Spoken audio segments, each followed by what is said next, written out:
এ পর্বে আমরা সাইয়েদনা মূসা আলাইহিস সালামের জীবনী নিয়ে আলোচনা করব ইনশাআল্লাহ। সাইয়েদনা মূসা আলাইহিস সালাম কালামুল্লাহ মাজিদে সর্বাধিক আলোচিত নবী। কোরআন আল কারীমে যে নবীর ব্যাপারে আল্লাহ তাআলা সবচেয়ে বেশি আয়াত নাযিল করেছেন তিনি হচ্ছেন সাইয়েদনা মূসা আলাইহিস সালাম। তিনি ছিলেন বনী ইসরাইলদের প্রতি প্রেরিত অন্যতম রাসূল। মূসা আলাইহিস সালাম এবং ফেরাউন এবং বনী ইসরাইল নিয়ে কোরআনে অনেকগুলো সূরায় বিস্তরভাবে আলোকপাত করা হয়েছে। বিশেষ করে সূরাতুল আরাফে, সূরা তাহাতে, সূরা কাসাসে, বিশেষ করে তিনটি সূরার প্রত্যেকটি সূরাতেই টানা ৬-৭ পৃষ্ঠাব্যাপী সাইয়েদনা মূসা আলাইহিস সালামের জীবন প্রবাহ নিয়ে সুদীর্ঘ আলোচনা সেখানে স্থান পেয়েছে। এবং সর্বশ্রেষ্ঠ যে ৪টি আসমানি কিতাব তার মধ্যে প্রথম আসমানি কিতাবটি হচ্ছে তাওরাত। এই তাওরাতকে আল্লাহ তাআলা সাইয়েদনা মূসা আলাইহিস সালামের উপর নাযিল করেছেন এবং তিনি আল্লাহ তাআলার সাথে সরাসরি কথা বলতেন। এজন্য ওনাকে বলা হয় কালিমুল্লাহ। আল্লাহ তাআলা বলছেন ওয়া কাল্লামাল্লাহু মূসা তাকলিমা। আল্লাহ তাআলা মূসা আলাইহিস সালামের সাথে ডিরেক্টলি উইদাউট এনি মিডিয়া, কোনো মাধ্যম ছাড়া, ফেরেশতাদের মাধ্যম ছাড়া সরাসরি কথা বলতেন। পৃথিবীতে অন্য কোনো নবীকে আল্লাহ তাআলা এই মর্যাদা দেননি যে সরাসরি আল্লাহ তাআলার সাথে কথা বলার সুযোগ। শুধুমাত্র মূসা আলাইহিস সালাম সরাসরি ডিরেক্টলি আল্লাহ তাআলার সাথে কথা বলার সুযোগ পেয়েছিলেন। এজন্য ওনাকে বলা হয় কালিমুল্লাহ অথবা নাজিউল্লাহ। মূসা আলাইহিস সালামের জন্মের সময়কালে মিশরের সোশিও পলিটিক্যাল অবস্থা কেমন ছিল এটা আমাদেরকে জানতে হবে। কারণ মূসা আলাইহিস সালাম যখন মিশরে জন্মগ্রহণ করেন তখন মিশরের জনগোষ্ঠীটা দুইটা ভাগে বিভক্ত ছিল। একটা ছিল কিপ্তি বা আদি মিশরী, এরাই ছিল মিশরের আদি বাসিন্দা। আরেকটা হচ্ছে বনী ইসরাইল।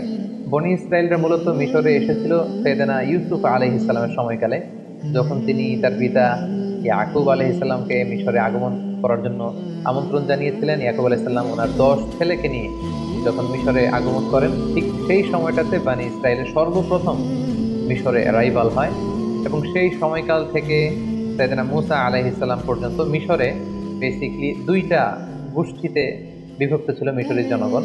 একটা হচ্ছে মিশরের আদি অধিবাসী বা আদি বাসিন্দা, যাদেরকে কিপ্তি বলা হতো। আরেকটা হচ্ছে বনী ইসরাইলদের অবস্থান, যারা অনেকটা মিশরে সংখ্যালঘু অভিবাসীদের স্ট্যাটাসে তারা থাকতো। এবং সেখানে কিপ্তিরা যেহেতু সম্রাট বংশীয় এবং মিশরের ফারাওরা বা ফেরাউনরা বা মিশরের কিং যিনি হবেন তারা যেহেতু কিপ্তি, আর বনী ইসরাইলরা তারা মিশরের আদি অধিবাসী নয়, বরং তারা অন্য এলাকা থেকে এলাকায় থাকতে এসেছে। ফলে এই এলাকায় একটা সামাজিক এবং রাষ্ট্রীয় এক ধরনের বিভাজন তৈরি হয়, দ্বিজাতিক একটা বিভাজন পদ্ধতি। এখানে দুইটা জাতি মূলত বাস করতে একসাথে বাস করতে শুরু করে। একটা হচ্ছে কিপ্তি, মিশরের আদি অধিবাসী, আর একটা হচ্ছে বনী ইসরাইল। এবং ফেরাউনের একটা বিশেষ স্বপ্নের কথা আমরা শুনবো এখনই। ফেরাউন একটি বিশেষ স্বপ্ন দেখে এবং এই স্বপ্ন দেখার পর থেকেই ফেরাউন বনী ইসরাইলদের উপর আরো চড়ে যায় এবং নানাভাবে বনী ইসরাইলদের উপর অত্যাচারের সর্বশেষ স্টিম রোলার সে তাদের উপর চালাতে থাকে।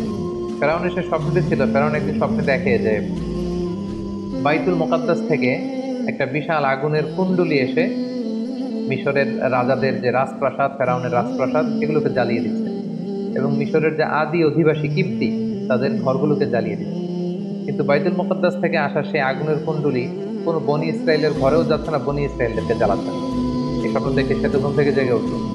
সে অবাক করা এই স্বপ্ন দেখে অত্যন্ত ভীত হয়ে গেল এবং মিশরের তৎকালীন বড় যারা স্বপ্নের ব্যাখ্যাকার তাদেরকে ডেকে পাঠালো। সবাইকে বললো যে আমি স্বপ্নে দেখেছি বাইতুল মুকাদ্দাস থেকে ফিলিস্তিন থেকে আগুন এসে আমাদের রাজপ্রাসাদ জ্বালিয়ে দিচ্ছে, মিশরীদের ঘরবাড়ি জ্বলে যাচ্ছে, কিন্তু বনী ইসরাইলদের কিছু হচ্ছে না। এই স্বপ্নের ব্যাখ্যা কি? মিশরের তৎকালীন স্বপ্ন ব্যাখ্যাকারীরা তারা বলতে আরম্ভ করলো যে বনী ইসরাইলের মধ্যে থেকে অচিরেই এমন এক নবজাতক সন্তানের জন্ম হবে যে আপনার এই রাজপ্রাসাদকে তছনছ করে দেবে। এই ঘটনা শোনার পর থেকে ফেরাউন খুব ভয় পেয়ে গেল এবং সে ঘোষণা দিল, আজ থেকে বনী ইসরাইলের কোনো পুত্র সন্তানকে আমি বাঁচিয়ে রাখবো না, সব পুত্র সন্তানকে জবাই করা হবে। কেবলমাত্র বনী ইসরাইলের যে কন্যা সন্তান হবে এদেরকে বাঁচিয়ে রাখা হবে এবং এদেরকে আমরা দাসী হিসেবে ইউজ করবো। আল্লাহ তাআলা কোরআনের অনেক জায়গায় এই ব্যাপারটা উল্লেখ করেছেন, ইউযাব্বিহুনা আবনাআকুম ওয়া ইস্তাহয়ুনা নিসাআকুম। তারা বনী ইসরাইলের পুত্র সন্তানদেরকে জবাই করে ফেলতো, একেবারে লিটারেলি জবাই করে ফেলতো, স্লটার করে ফেলতো। এবং বনী ইসরাইলের যে কন্যা সন্তান তাদেরকে তারা জীবিত রাখতো। ঠিক এরকম একটি ভয়ঙ্কর পরিস্থিতির মধ্য দিয়ে যখন বনী ইসরাইলের কোনো ফ্যামিলিতে কোনো পুত্র সন্তান জন্মালেই তাকে মৃত্যুর মুখোমুখি হতে হয়, ঠিক ওই মুহূর্তে আল্লাহ তাআলা মূসা আলাইহিস সালামকে এই পৃথিবীতে পাঠালেন।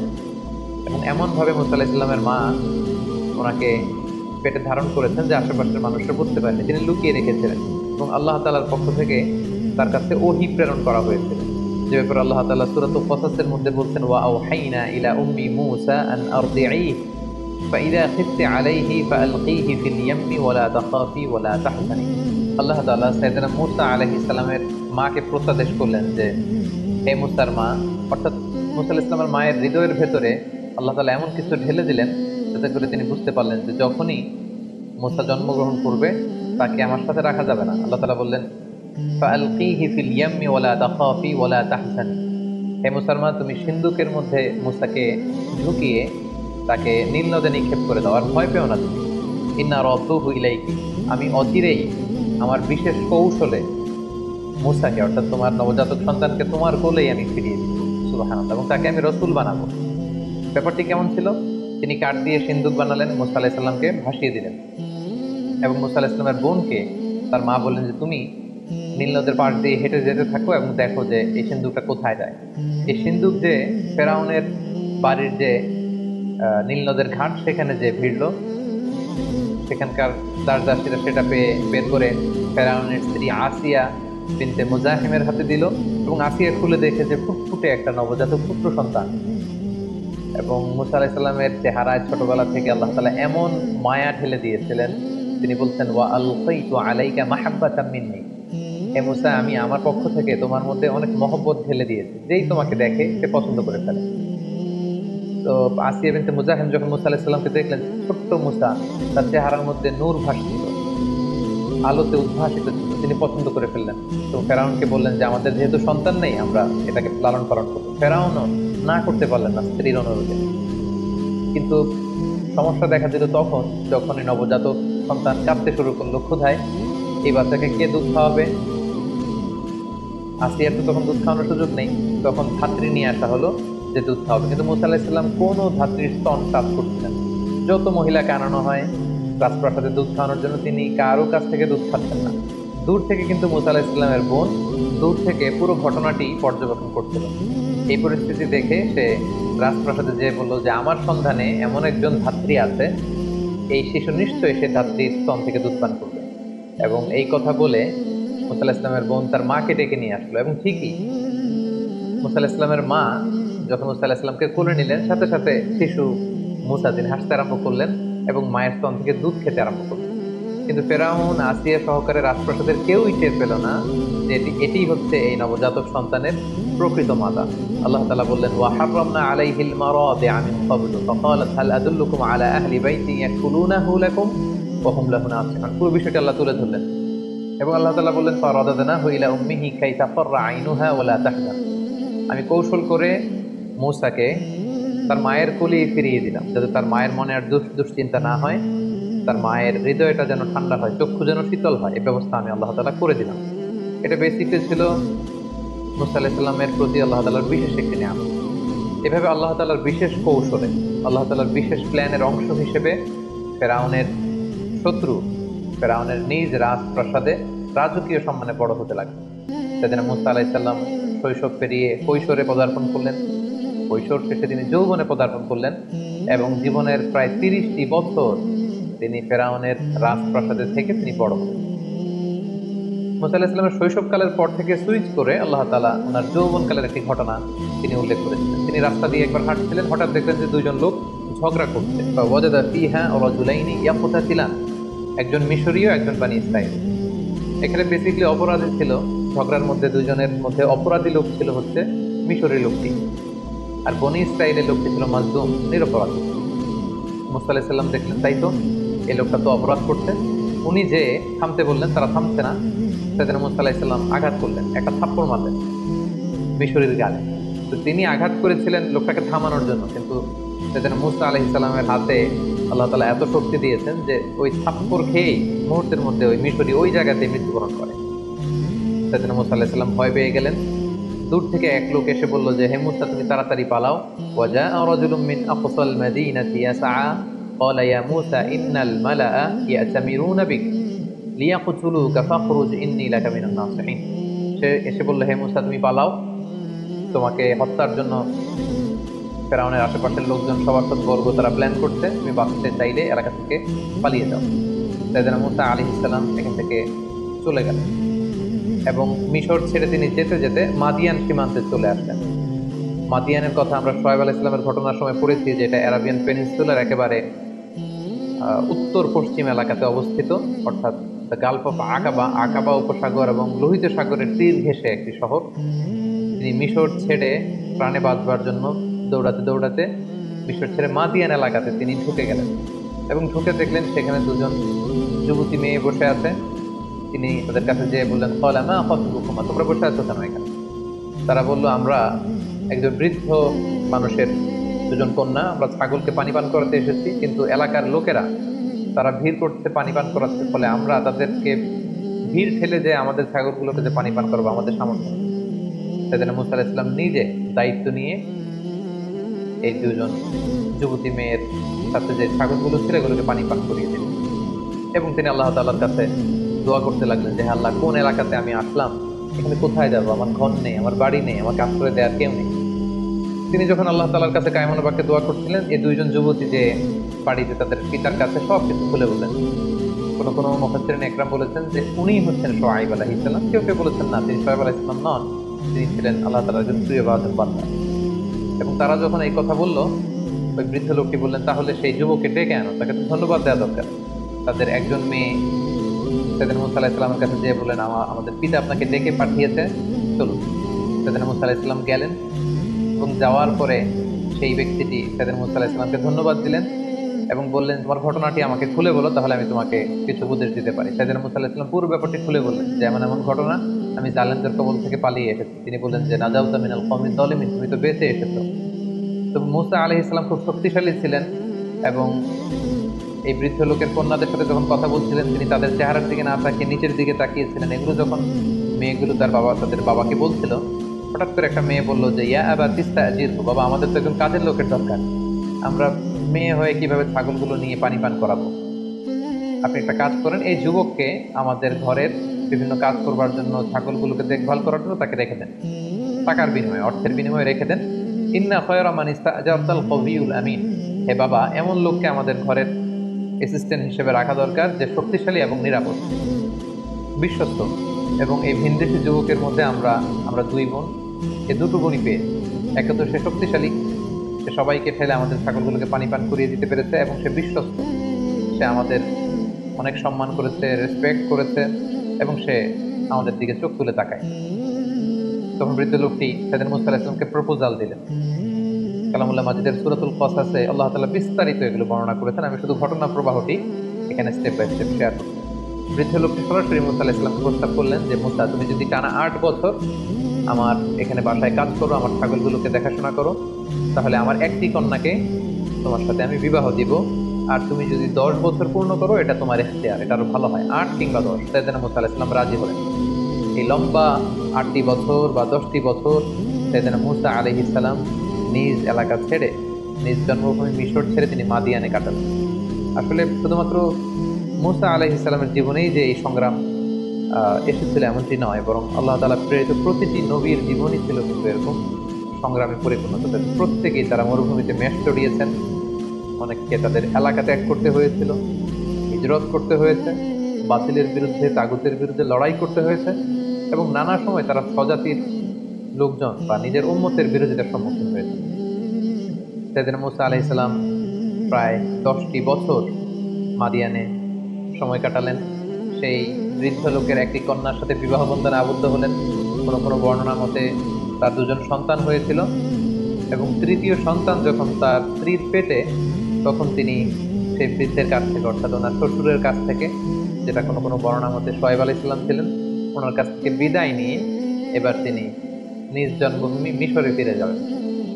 যেহেতু মাদিয়ান তো ওনার নিজের এলাকা নয়, তিনি যখন মিশরে ফিরে যাবেন, কিছু ছাগল নিয়ে, তার স্ত্রীকে নিয়ে, সন্তানদেরকে নিয়ে, কিছু দাস দাসী নিয়ে তিনি যখন মাদিয়ান থেকে মিশরে ফিরে যাচ্ছেন, তুর পাহাড়ের কাছাকাছি কোনো একটি এলাকাতে যখন তিনি আসলেন, প্রচন্ড শীত ছিল, ওনার স্ত্রী গর্ভবতী, প্রেগনেন্ট, এবং প্রেগনেন্সির পেইন উঠেছে ওনার স্ত্রী, প্রচন্ড ঠান্ডা এবং অন্ধকার, এবং তিনি ফিল করছেন যে সাধারণ যে রাস্তা, কাফেলা যে রাস্তায় চড়ে, তিনি ভুল করে রাতের বেলা ওই রাস্তা হারিয়ে হয়তো অন্য কোনো রাস্তায় চলে এসেছেন।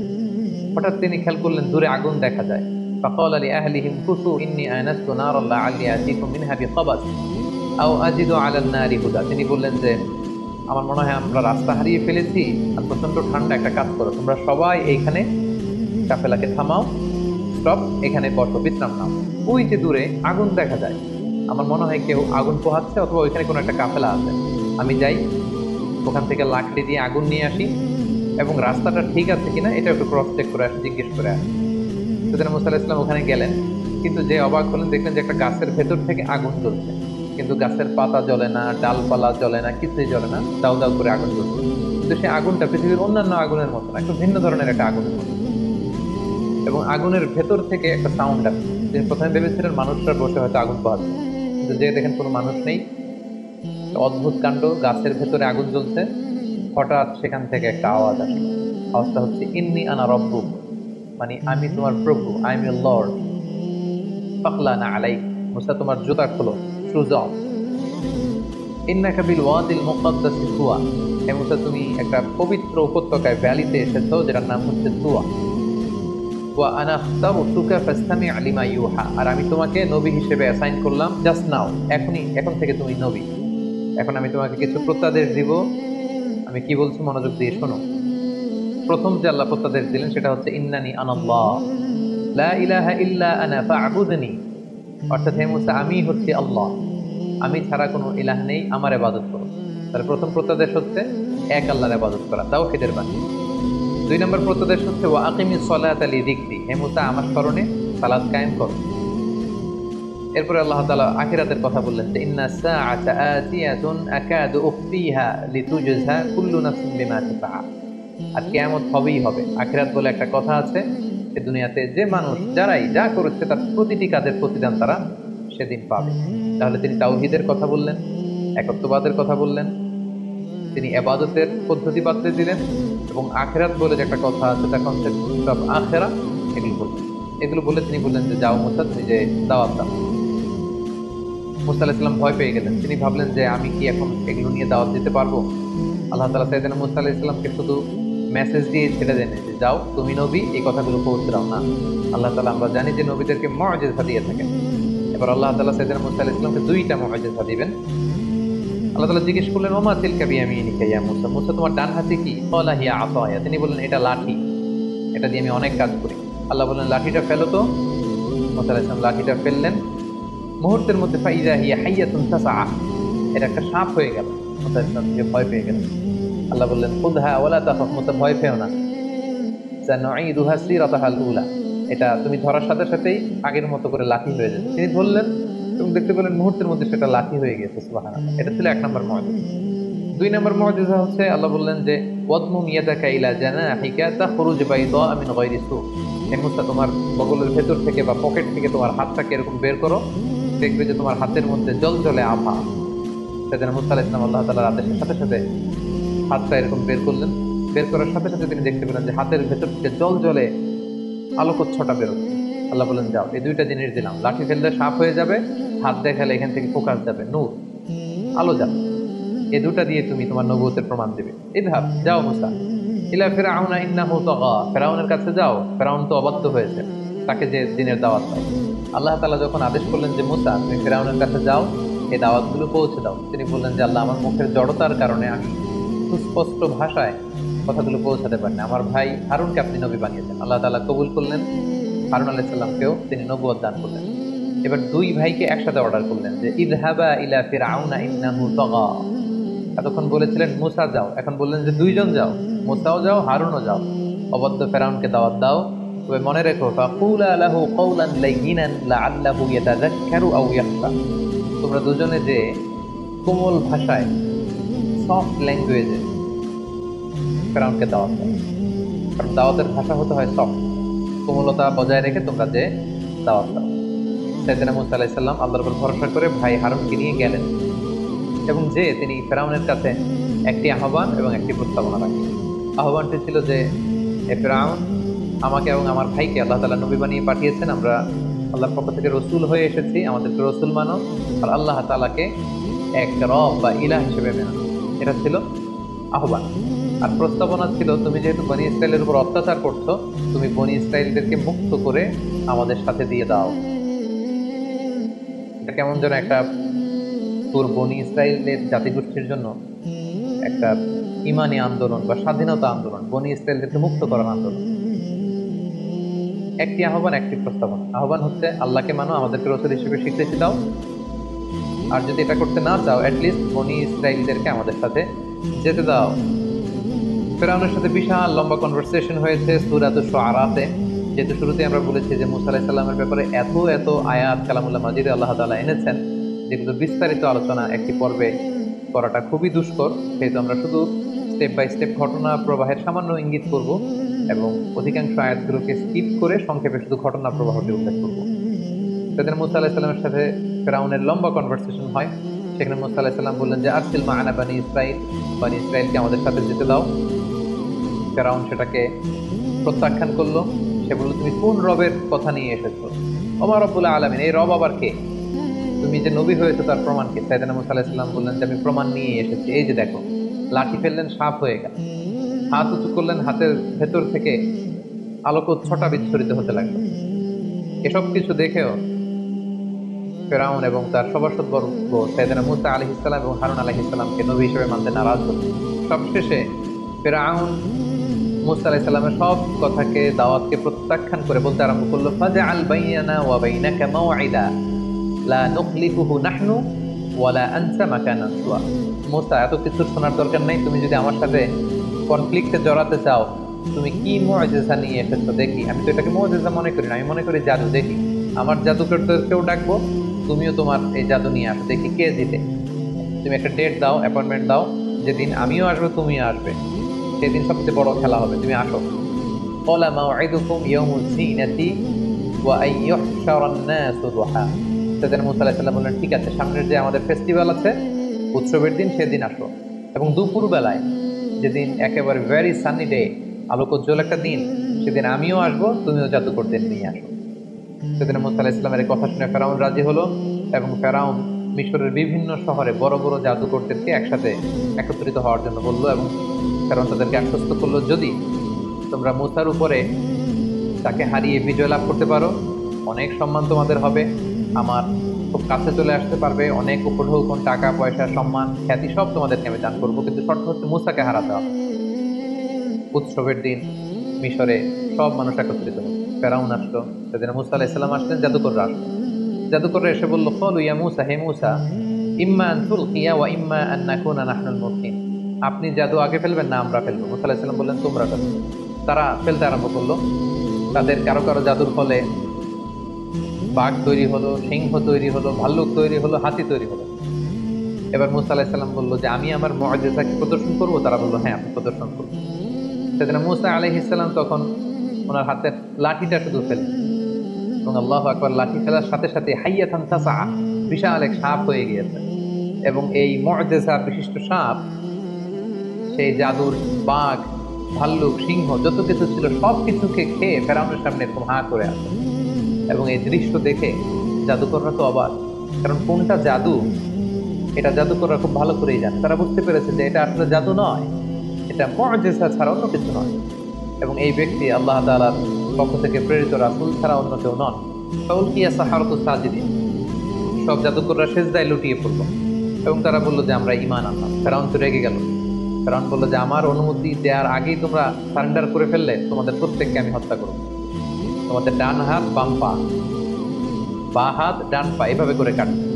ফেরাউনের এই শাস্তির কথা শুনেও জাদুকররা মোটেও বিচলিত না হয়ে তারা বলল যে ক্বালু লা দাইর, কোনো সমস্যা নেই, আপনি যত শাস্তি আমাদেরকে দেন না কেন, ইন্না ইলা রাব্বিনা মুনকালিবুন, আমরা তো আমাদের রবের দিকেই ফিরে যাব, তো আমরা এটাকে ভয় করি না। হাজারো হাজারো মানুষের সামনে এই জাদুকরগুলো সেজদায় লুটিয়ে পড়ল এবং মুসা আলাইহিস সালাম যে আল্লাহ তাআলার প্রেরিত রাসূল এটার ঘোষণা দিল এবং এক আল্লাহকে ইলাহ হিসেবে তারা মেনে নিল। মুসা এবং হারুন আলাইহিস সালামের বিজয়ের সংবাদ যখন শোনানো হলো, তখন ফেরাউনের স্ত্রী আসিয়া সেখানে ঈমান আনয়ন করলেন এবং ফেরাউন এই দৃশ্য দেখে সহ্য করতে না পেরে খুব নির্মমভাবে তার স্ত্রী আসিয়াকে সেখানে হত্যা করেছে এবং মৃত্যুর পূর্ব মুহূর্তে খুব করুণ ভাষায়, খুব কাতর কণ্ঠে তার প্রভুর কাছে যে দোয়া করেছিলেন, সেই দোয়াটা আল্লাহ তাআলা সূরাতুত তাহরিমে উল্লেখ করেছেন। তিনি বলেছিলেন যে রব্বি বিনি লি ইনদাকা বাইতান ফিল জান্নাহ, হে আল্লাহ, জান্নাতে আপনার কাছে করে আমাকে একটা ঘর বানিয়ে দিন। ওয়ানাজ্জিনি মিন ফিরআউন, আপনি ফিরআউনের এই কাজ থেকে আমাকে বাঁচান, জুলুম থেকে বাঁচান। ওয়ানাজ্জিনি মিনাল কওমিজ যালিমিন, জালেমদের থেকে বাঁচান। আল্লাহ তাআলা সাইয়েদনা জিবরাইল আলাইহিস সালামকে বললেন, যাও আসিয়ার সামনে জান্নাতের দৃশ্যটাকে তুলে ধরো। এবং আসিয়া যখন মৃত্যুবরণ করছিলেন, তিনি জান্নাতের দৃশ্যটা, জান্নাতের নাজ নেয়ামত সৌন্দর্য দেখে দেখে এই পৃথিবী থেকে বিদায় নিয়েছিলেন। আল্লাহু আকবার। খুব সংক্ষেপে আমরা এই ব্যাপারটি এখানে শেষ করলাম। ফিরআউন তখন পুরো মিশরের জনগণকে ভয় দেখানোর জন্য থ্রেট দিল। ফাহাশারা ফানাদা, সবাইকে জড়ো করে সে থ্রেট দিয়ে বলল যে আনা রাব্বুকুমুল আ'লা, যে আমি তোমাদের বড় প্রভু। এবং সে বলল মা আলিমতু লাকুম মিন ইলাহিন গায়রি, আমি ছাড়া এই পৃথিবীতে আরো কোনো রব থাকতে পারে, উপাস্য থাকতে পারে, সেটা তো আমি জানিই না। সাইয়েদনা মূসা আলাইহিস সালামের দাওয়াতকে যখন ফিরআউন প্রত্যাখ্যান করলো, আল্লাহ তাআলা ফিরআউন এবং তার গোষ্ঠীর মধ্যে নানা ধরনের শাস্তি চাপিয়ে দিলেন। সূরাতুল আরাফের বিভিন্ন আয়াতে আল্লাহ তাআলা এটা উল্লেখ করেছেন। কখনো আল্লাহ তাআলা ফিরআউন এবং তার জাতিগোষ্ঠীকে দুর্ভিক্ষ দিয়ে শায়েস্তা করেছেন, কখনো তাদের মিশরের ফসলগুলোকে নষ্ট করে আল্লাহ তাআলা শায়েস্তা করেছেন। আরসালনা আলাইহিমুত তুফান, কখনো তুফান পাঠিয়েছেন। ওয়াল জারাদ, পঙ্গপাল পাঠিয়েছেন। ওয়াল কুম্মাল, উকুন পাঠিয়েছেন। ওয়াদ দাফাদিআ, ব্যাঙ পাঠিয়েছেন। ওয়াদ দাম, রক্ত পাঠিয়েছেন। এগুলো দিয়ে আল্লাহ তাআলা ফিরআউনকে এবং ফেরাউনের জাতিগোষ্ঠী মিশরীয়দেরকে তিনি শাস্তি দিয়েছেন। এবং প্রত্যেকটা শাস্তি যখন মারাত্মক আকার ধারণ করত, ফেরাউনের লোকজন যে মূসা আলাইহিস সালামকে বলতো যে মুসা তুমি আল্লাহর কাছে দোয়া করো, আল্লাহ যদি এই শাস্তি থেকে আমাদের বাঁচায়, আমরা হয় ঈমান আনবো, নতুবা বনী ইসরাইলকে তোমার সাথে চলে যেতে দিব। কিন্তু তার কোনোটাই তারা করেন। মূসা আলাইহিস সালাম প্রত্যেকবার দোয়া করতেন, আল্লাহ তাআলা ওনার দোয়ার বরকতে শাস্তি তুলে নিতেন।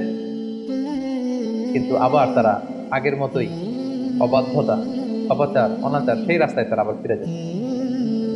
এভাবে একের পর এক আল্লাহ তাআলা তাদের উপর শাস্তি পাঠাতে লাগলেন। এবং শাস্তি যখন মারাত্মক আকার ধারণ করে, তারা মূসা আলাইহিস সালামের দ্বারস্থ হয়। আল্লাহ যখন কোম্মাল দিয়ে শাস্তি দিলেন, মানে উকুন দিয়ে তাদের হাতে, পায়ে, গায়ে, চুলে, দাড়িতে, সব জায়গায় শুধু উকুন আর উকুন। আল্লাহ যখন তাদেরকে ব্যাঙ দিয়ে শাস্তি দিলেন, তাদের ঘরে, রাস্তায়, যে কোনো জায়গায় তারা শুধু ব্যাঙের লাফালাফি দেখতে লাগলো। দাম, রক্ত দিয়ে যখন আল্লাহ তাআলা শাস্তি দিলেন, তারা যখন কোনো কিছু রান্না করতো সেটা রক্ত হয়ে যেত। তারা যখন পানি আনতো, এই পানিটা রক্তে রূপান্তরিত হতো। তাদের জীবনটা দুর্বিষহ হয়ে উঠতো। তারা সর্বশেষ যে মূসা আলাইহিস সালামকে বললো যে এইবার তুমি আল্লাহ তাআলার কাছে দোয়া করো, আল্লাহ যেন এই গজব, এই আযাব, এই শাস্তি আমাদের থেকে উঠিয়ে নেন। এরপরে আমরা আর কখনো এই পাপাচারিতা করবো না এবং বনী ইসরাইলকে তোমার সাথে যেতে দিব। সেদিন মূসা আলাইহিস সালাম দোয়া করলেন যে আল্লাহ গজব আপনি উঠিয়ে নেন। এই গজব উঠিয়ে নেওয়ার পরে তাদের অবাধ্যতা আরো বেড়ে গেল।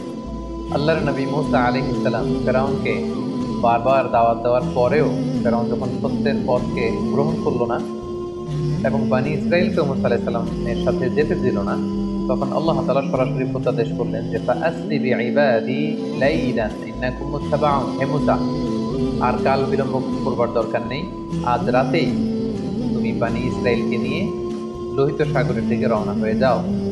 তোমরা সেই পথ দিয়ে বাইতুল মুকাদ্দাসের দিকে যাবে। এবং যেতে যেতে ওনারা দেখলেন যে সামনে বিশাল সাগর। বনী ইসরাইলের সবাই তো আফসোস এবং আক্ষেপ শুরু করে দিল যে আমরা তো এখন বাঁচার উপায় নেই, কারণ পেছন থেকে তো ফেরাউন তারা চেস করছে, ধরবার জন্য চেষ্টা করছে। আল্লাহ তাআলা বললেন যে মূসা তুমি চিন্তা করো না, তোমার লাঠি ফেলো। মূসা আলাইহিস সালাম লাঠি ফেললেন।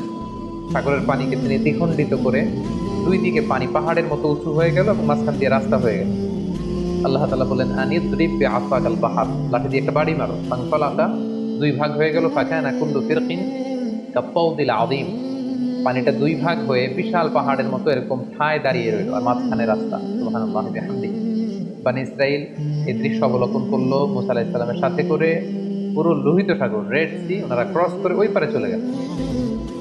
এবার যদি মূসা আলাইহিস সালাম লাঠি আবার তুলে নেয়, তাহলে এই রাস্তা পানিতে বিলীন হয়ে যাবে। আল্লাহ বললেন না, এই রাস্তা সরানো যাবে না, কারণ এখনই ফেরাউনের বাহিনী এই সুন্দর রাস্তা দেখে তারাও নেমে পড়বে সাগরে। ওয়াতরুকিল বাহরা রাহওয়া, সাগর যেরকম আছে এরকম থাকতে দাও মূসা। ইন্নাহুম জুনদুম মুগরাকুন, ওরা ডুববে। ফেরাউন যখন তার সৈন্য সামন্ত নিয়ে সাগরের মাঝখানের যে রাস্তা তৈরি হয়েছিল, এই রাস্তার মাঝখানে চলে আসলো, আল্লাহ তাআলা বললেন এবার লাঠি তোলো। মূসা আলাইহিস সালাম লাঠি উঠিয়ে নিলেন। মুহূর্তের মধ্যে লোহিত সাগরের বিশাল ঢেউ এসে ফেরাউনকে তার সদল বলে সলিল সমাধি করে দেয়া হলো। এবং এই ব্যাপারে খুব সুস্পষ্ট আল্লাহ তাআলা কালামুল্লাহ মাজিদের সূরা ইউনূসে উল্লেখ করলেন যে হাত্তা ইযা আদরাকাহুল গরাকু, যখন সাগরের পানি এসে ডুবিয়ে দিল, ফেরাউন পানি খেতে খেতে একেবারে গলা পর্যন্ত পানি, এখন মরে যাবে। ক্বালা আমানতু আন্নাহু লা ইলাহা ইল্লাল্লাযী আমানাত বিহি বানু ইসরাঈল ওয়া আনা মিনাল মুসলিমিন। ফেরাউন একেবারে শেষ পর্যায়ে এসে বলল যে, পানি খেতে খেতে সাগরে হাবুডুবু খেতে খেতে বাঁচার আর উপায় নাই। তখন ফেরাউন বলল যে, বনী ইসরাইল যে আল্লাহকে মানে, আমি ওই আল্লাহকে মানি, আমি ঈমান আনলাম। আল্লাহ তাআলা বলছেন, আল আন, নাও, এখন তুমি ঈমান আনতে যাচ্ছ। ওয়াকাদ আসাইতা ক্বাবলু ওয়া কুনতা মিনাল মুফসিদিন, এর আগে তো অনেক অবাধ্য ছিলে, একের পর এক নানা শাস্তি দিয়ে তোমাদেরকে আমি রিমাইন্ডার দিয়েছি, কিন্তু বারবার আমার নবীর সাথে বিশ্বাসঘাতকতা করেছো, প্রতারণা করেছো, আর এখন ঈমান আনছো না, এখন বাঁচার সুযোগ নেই।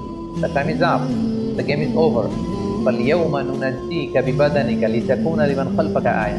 ফেরাউন, আজকে তোমাকে আমি, তোমার দেহটাকে আমি চিরকালের জন্য রেখে দিব, তোমার দেহটাকে। পরবর্তী জেনারেশন যারা আসবে, জেনারেশন টু জেনারেশন, এই পৃথিবীতে যারা আসবে সবার জন্য তোমার দেহটা হবে একটা নিদর্শন। এবং আজও মিশরের জাতীয় যে জাদুঘর, এখানকার রয়্যাল মমিস চেম্বারে ফেরাউনের লাশটি সংরক্ষিত রয়েছে। আমি নিজেও সে লাশটি দেখে এসেছি, এবং অনেক দর্শনার্থীরা যারা মিশরের রাজধানী কায়রোর এই জাদুঘরে গিয়েছেন, তারা ফেরাউনের সেই লাশ, এটা যে আজও সংরক্ষিত আছে, এটা তারা দেখে এসেছেন। এবং ফেরাউনের শরীর সমাধি হলো, ফেরাউনের অনুসারীরা সাগরে ডুবে মারা গেল, আর সাইয়েদনা মূসা আলাইহিস সালাম, তাওহীদের ঝান্ডাবাহী মূসা আলাইহিস সালাম বনী ইসরাইলকে নিয়ে তিনি পার হয়ে গেলেন এবং মুক্তি পেলেন। দুই দল, এক দল ডুবে গেল, আরেক দল মুক্তি পেল। যেই দিন তারা মুক্তি পেল সেই দিনটা ছিল আশুরার দিন, এবং সেই আশুরার দিনে বনী ইসরাইল তারা রোজা পালন করত। আল্লাহ রাসূল সাল্লাল্লাহু আলাইহি ওয়াসাল্লাম মক্কা থেকে মদিনায় যে দেখলেন ইহুদিরা রোজা পালন করে একদিন, আল্লাহ রাসূল বললেন, তারা যদি একদিন রোজা রাখে, আমরা রাখবো 2 দিন। তারা যদি এই রোজা পালন করে, মুসা তো আমার ভাই, শুকরিয়ার স্বরূপ আমরাও রোজা রাখি। সেই হিসেবে আমরাও মুসলিমরা আশুরার দিন রোজা রাখি। আমরা আশুরার দিন রাখি এবং তার আগের দিন, অথবা আশুরার দিন এবং তার পরের দিন, আমরা 2টি রোজা রাখি ইহুদিদের বিরোধিতা হিসেবে। আল্লাহ নবী মুসা আলাইহিস সালাম তাদেরকে নিয়ে যখন বাইতুল মুকাদ্দাস অভিমুখে রওনা হলেন, আল্লাহ তাআলা বললেন, মুসা, তুমি বনী ইসরাইলকে নিয়ে জিহাদে অবতীর্ণ হও, এবং আমালেকার লোকজন বাইতুল মুকাদ্দাসে যখন থাকে, আমালেকা হচ্ছে সাইয়্যিদিনা হুদ আলাইহিস সালামের যে অধিবাসী আদ জাতি, তাদের একটি শাখা গোত্র। তারা ছিল মুশরিক, দৈহিকভাবে ছিল অত্যন্ত ওয়েল বিল্ড, সুঠাম দেহের অধিকারী, ভয়াবহ আকৃতি বিশিষ্ট লোক ছিল, তারা মুশরিক ছিল। আল্লাহ তাআলা বলেন, যাও মুসা বনী ইসরাইলকে নিয়ে তাদের সাথে জিহাদ করে তাওহীদকে প্রতিষ্ঠিত করো এবং বাইতুল মুকাদ্দাসকে উদ্ধার করো। মুসা আলাইহিস সালাম যখন বনী ইসরাইলকে তাদের কাছে যখন এই কথাটি পেশ করলেন যে আল্লাহ তাআলা বলেছেন জিহাদে অবতীর্ণ হতে, বনী ইসরাইলের লোকেরা বলল, ইন্না ফিহা কওমান জাব্বারিন, মুসা তুমি কি দেখো না সেখানে কত শক্তিশালী লোকজন, ইন্না লান নাদখুলাহা হাত্তা ইয়াখরুজু মিনহা, আমরা সেখানে যাব না যতক্ষণ না তারা বের হয়। তুমি আর তোমার রব যে সেখানে যুদ্ধ করো, আমরা যেতে পারবো না। তাদের এই অবাধ্যতার কারণে আল্লাহ তাআলা তাদেরকে শাস্তি দিলেন যে তোমরা যদি জিহাদকে অপছন্দ করো, তাহলে এখন যে মরুভূমিতে তোমরা আছো এটাকে তিহ প্রান্তর বলে, এই জায়গাটি তো আমি ঘুরে এসেছি, এই তিহ প্রান্তরে 40 বছর তোমরা এখানে থাকবে। আল্লাহ তাআলা 40 বছরের বিশাল একটা শাস্তি তাদের ঘাড়ের উপর চাপিয়ে দিলেন। বনী ইসরাইলের লোকজন তিহ প্রান্ত থেকে অ্যাবাউট টার্ন করে মিশরের দিকে প্রতিদিন যেতে চাইতো। তারা রওনা হয়ে মুসা আলাইহিস সালামের বিরোধিতা করে তারা বাইতুল মুকাদ্দাসের দিকে যাবে না, তারা বলতো যে আমরা মিশরে ফিরে যাব। তারা রওনা হতো মিশরে যাওয়ার জন্য, সারাদিন তারা পথ চলতো। রাত্রিবেলায় তারা যখন ঘুমাতো, ঘুম থেকে উঠে দেখতো যেখান থেকে তারা রওনা শুরু করেছে ঠিক সেখানেই পড়ে আছে। এভাবে 40 বছর তারা দিকভ্রান্ত হয়ে এদিক সেদিক ঘুরে বেরিয়েছে, কিন্তু তারা পথের কোনো দিশা ফিরে পায়নি। তিহ প্রান্তরের এই 40 বছরের এই লং পিরিয়ড অফ টাইমে অনেক ঘটনাবলী ঘটেছে। তার মধ্যে অন্যতম হচ্ছে যে তাওরাত নাজিল হয়েছে সাইয়েদনা মূসা আলাইহিস সালামের উপর, এবং সাইয়েদনা মূসা আলাইহিস সালাম তাওরাত গ্রহণের জন্য 30 দিনের সিয়াম পালন করেছেন, ইতিকাফ করেছেন। পরবর্তীতে আল্লাহ তাআলা আরো 10 দিন বাড়িয়ে দিয়েছেন। 40 দিন তিনি সিয়াম এবং ইতিকাফ পালন শেষে তিনি তাওরাতকে আল্লাহ তাআলার পক্ষ থেকে রিসিভ করলেন। আল্লাহ তাআলা বলেন, ওয়া ওয়া'আদনা মূসা 30 লাইলা ওয়া আতমামনাহা বি'আশরিন ফাতাম্মা মিকাতু রাব্বিহি 40 লাইলা। আমি মূসাকে প্রতিশ্রুতি দিয়েছিলাম যে 30 দিনের পরে তুমি এই তাওরাতকে রিসিভ করবে, পরবর্তীতে আরো 10 দিন যুক্ত করে 40 দিনের একটা মিকাত বা পিরিয়ড অফ টাইমকে আমি ফিক্স করলাম, এবং তারপরে আমি মূসাকে এই তাওরাত দান করলাম। আল্লাহ তাআলা বললেন, ইন্না আনজালনা তাওরাতা ফীহা হুদাও ওয়া নূর। আমি তাওরাত নাযিল করেছি, এর মধ্যে আমি হেদায়েত দিয়েছি, এর মধ্যে আমি নূর দিয়েছি। এবং মুসা আলাইহিস সালাম পরবর্তীতে বনী ইসরায়েলের মধ্যে যত নবীরা এসেছে ওনারাও এই তাওরাত দিয়ে মানুষের মাঝে দাওয়াতি কাজ করেছেন। এবং আল্লাহ তাআলা নিজ হাতে কাঠের তক্তা বা ফলকে এই তাওরাতকে তিনি লিপিবদ্ধ করে দিয়েছিলেন। এবং সাইয়েদনা মুসা আলাইহিস সালাম যখন তাওরাতকে রিসিভ করবার জন্য তুর পাহাড়ে চলে যান, তিনি তার ভাই হারুন আলাইহিস সালামকে বনী ইসরায়েলের দায়িত্বশীল করে যান। এবং তিনি এসে দেখেন যে তারা গোবৎস পূজায় লিপ্ত হয়ে গিয়েছে। তিনি ভাইয়ের প্রতি প্রচণ্ড রাগ হলেন এবং এটার যে নেপথ্যে ছিল সামিরিকে শাস্তি দিলেন। এবং যারা এই শিরকের সাথে জড়িত ছিল আল্লাহ তাআলা তাদেরকে শাস্তির ঘোষণা দিলেন। এবং সাইয়েদনা মুসা আলাইহিস সালাম আবার তাদেরকে তাওহীদের দীক্ষায় তিনি দীক্ষিত করলেন। এই 40 বছরের লম্বা সময় আরো একটি ঘটনা ঘটেছে, সেটি হচ্ছে সাইয়েদনা মুসা আলাইহিস সালাম সরাসরি আল্লাহ তাআলার দিদার লাভের জন্য তিনি আবেদন করেছেন। আমরা শুরুতে শুনেছি মুসা আলাইহিস সালাম উনি একমাত্র নবী, তিনি ছিলেন কালিমুল্লাহ বা নাজিউল্লাহ, সরাসরি আল্লাহর সাথে কথা বলতেন। তো যিনি সরাসরি আল্লাহর সাউন্ডটা শুনতে পান, আল্লাহ তাআলার কথা যিনি উপলব্ধি করতে পারেন, শুনতে পারেন, তার মনের মধ্যে আল্লাহকে দেখার আকাঙ্ক্ষা তো অনেক বেশি থাকবার কথা। তিনি বললেন, রব্বি আরিনি আনজুর ইলাইক, হে আল্লাহ আমি আপনাকে দেখতে চাই। ক্বালা লান তারানি, মুসা এটা সম্ভব না, কখনো তুমি আমাকে দেখতে পাবে না, নেভার ইভেন সি মি। ওয়ালাকিন ইনজুর ইলাল জাবাল ফাইন ইসতাকাররা মাকানাহু ফাসাউফা তারান, পাহাড়ের দিকে তাকাও, পাহাড় যদি টিকে থাকে তবে দেখতে পাবে। আল্লাহ তাআলা নূরের তাজাল্লি দিলেন, মুসা আলাইহিস সালাম বেহুশ হয়ে গেলেন। আর পুরো পাহাড় ফাজআলাহু দাক্কা ওয়া খাররা মুসা সাইকা, পাহাড় ভেঙে চুরমার হয়ে গেল। মুসা আলাইহিস সালাম বেহুশ হয়ে গেলেন।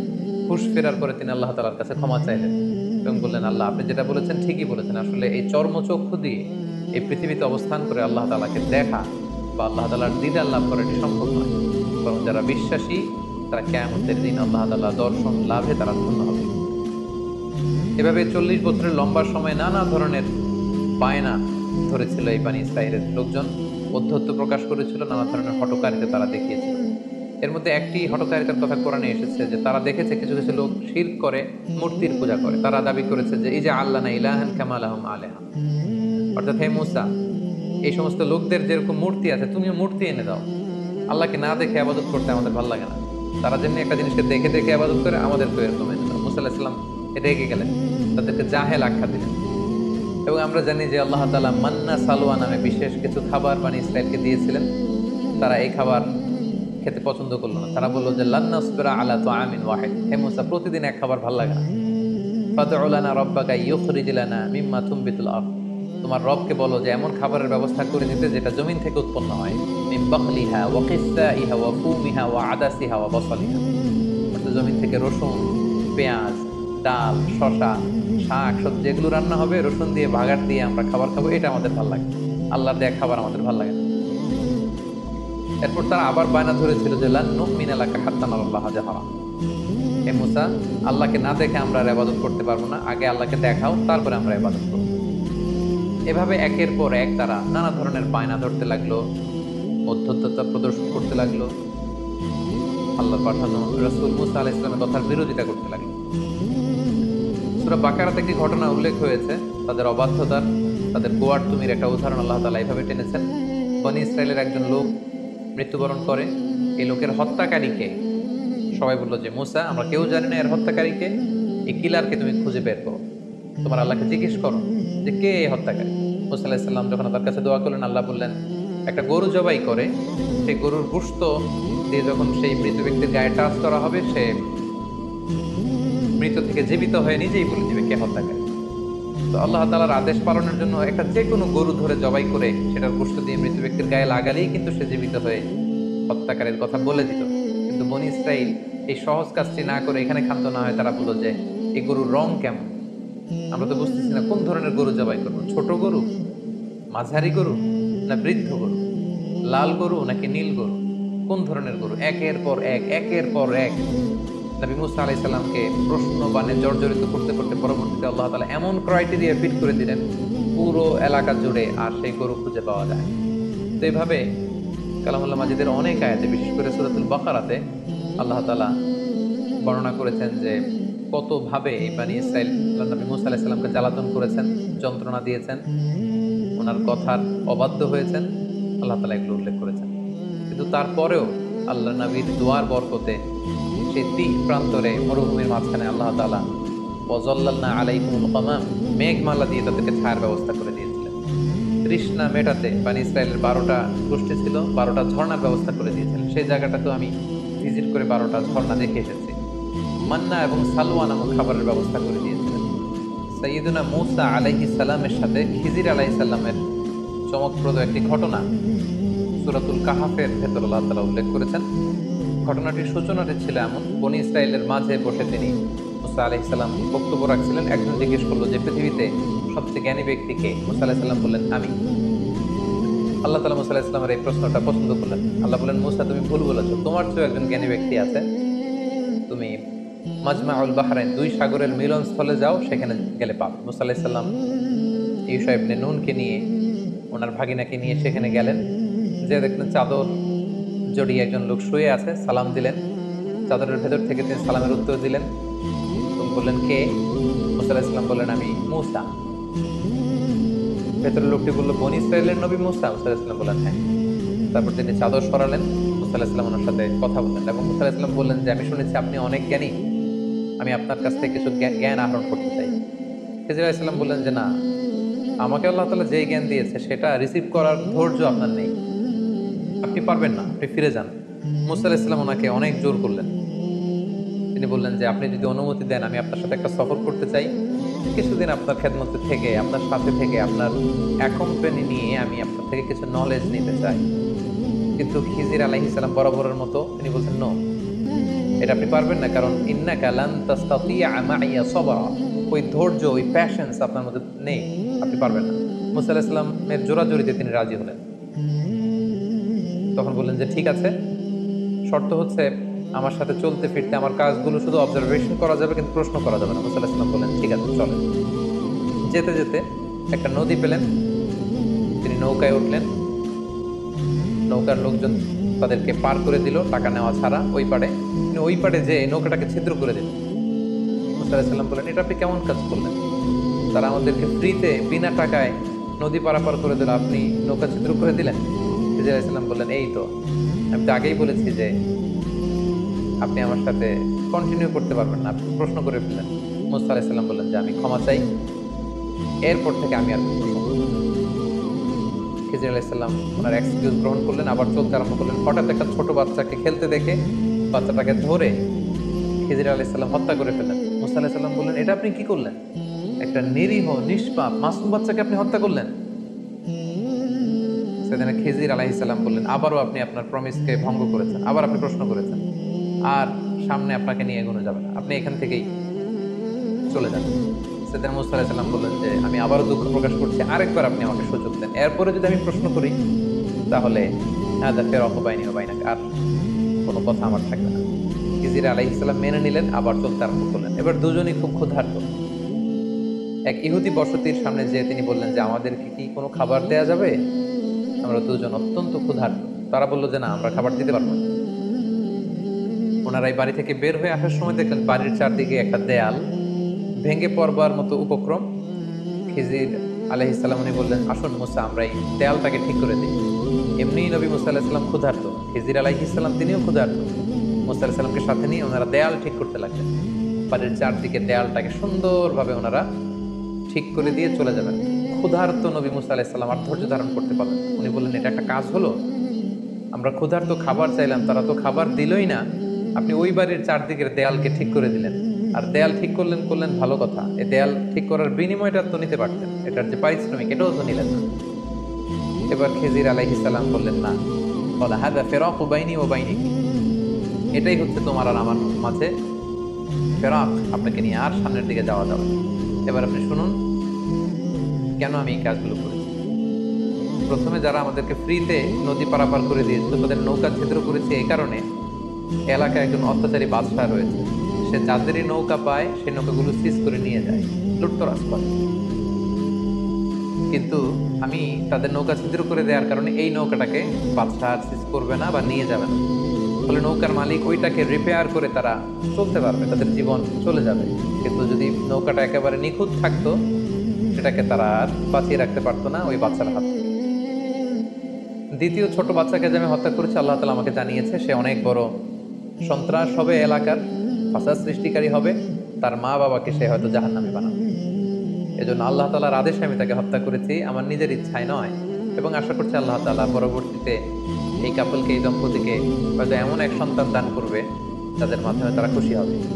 এবং তৃতীয় পর্যায়ে যে ফ্যামিলির দেয়াল আমি ঠিক করে দিয়েছি, ওই ফ্যামিলিতে দুজন ইয়াতিম আছে যাদের বাবা মা ছিল অত্যন্ত ভালো মানুষ, এবং তাদের দেয়ালের নিচে আছে তাদের বাবার রেখে যাওয়া গুপ্তধন। এই দেয়াল যদি ভেঙে পড়তো, এই গুপ্তধন অন্যান্যরা এখান থেকে কেড়ে নিত। তাই আমি চেয়েছি যে তারা বড় হয়ে তাদের নিজেদের গুপ্তধন থেকে নিজেরা যেন উপকৃত হয়।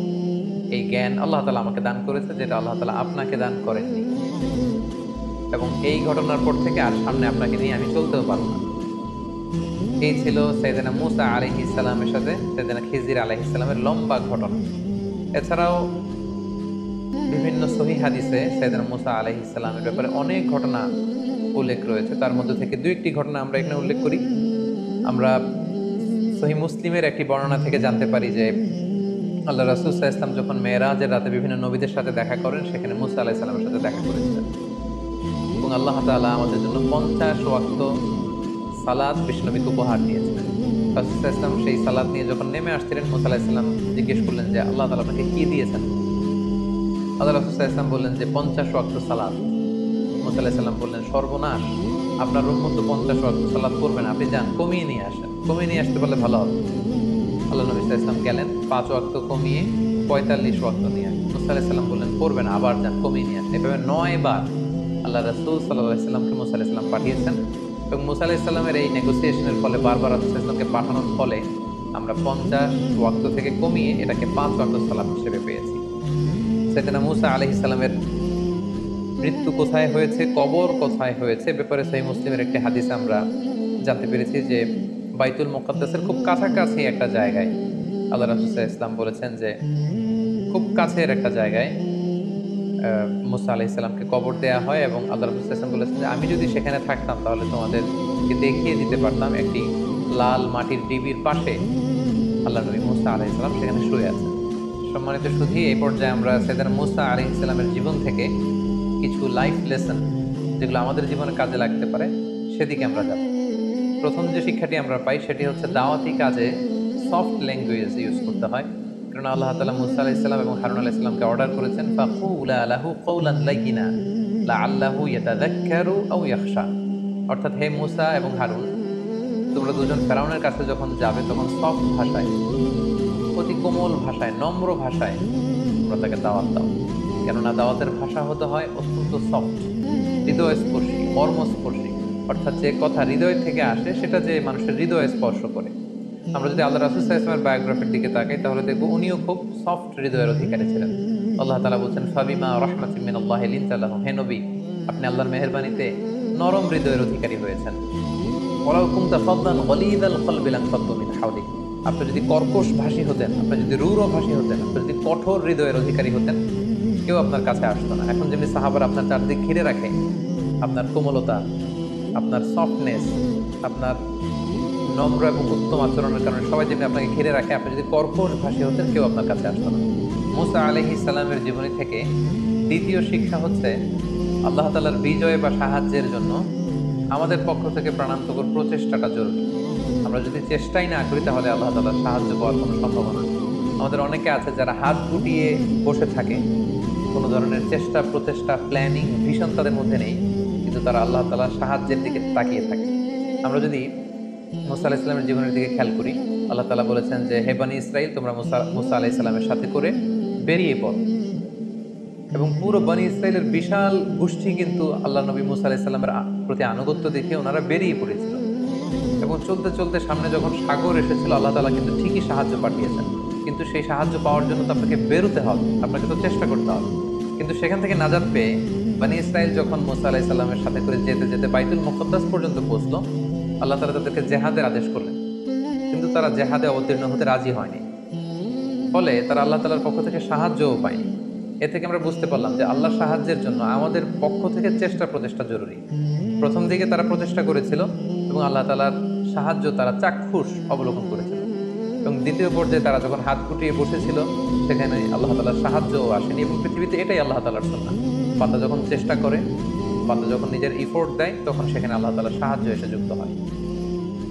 3 নাম্বার যে শিক্ষাটি আমরা পাই, যে বনি ইসরাইল যে কতটা বাড়াবাড়ি করেছিল, তাদের গোয়ার্তমের নিদর্শন আমরা দেখেছি, তাদের ঘাড় তেড়ামির নিদর্শন আমরা দেখেছি, এবং তাদের মতো এরকম একটা বিদঘুটে জাতিকে সোজা করবার জন্য মুসা আলাইহিস সালামের মতো এরকম একজন টাফ ম্যান, একজন আয়রন ম্যানের দরকার ছিল।